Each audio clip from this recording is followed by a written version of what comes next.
The first MTP was implemented from 2008 to 2012.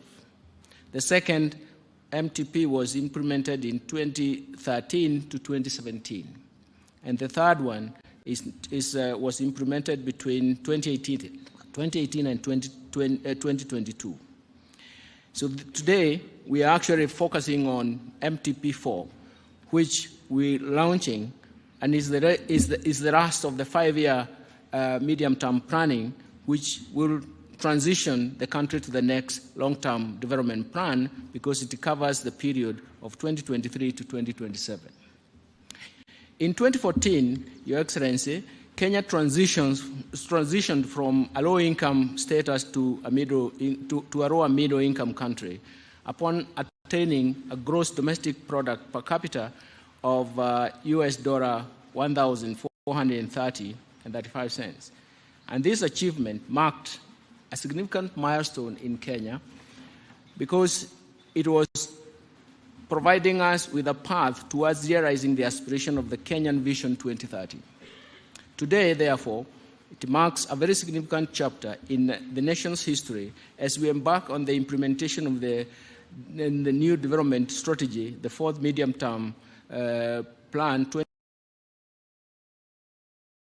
2023-2027, and which is guided by the Vision 2030, but more importantly, it is aligned to the bottom-up economic transformation agenda.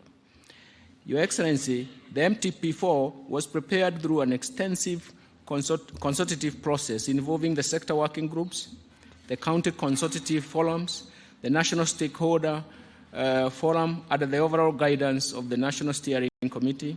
The National Stakeholder Forum provided a platform for consultation between the government and the non-state actors.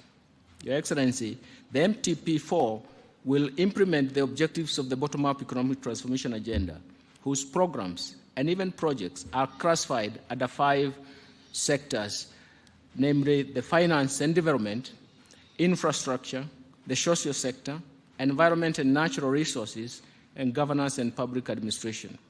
Your Excellency, the finance and production sector is projected to grow at 3.4% in 2022 from 3.4% in 2022 to an average of around 8.2% in 2027.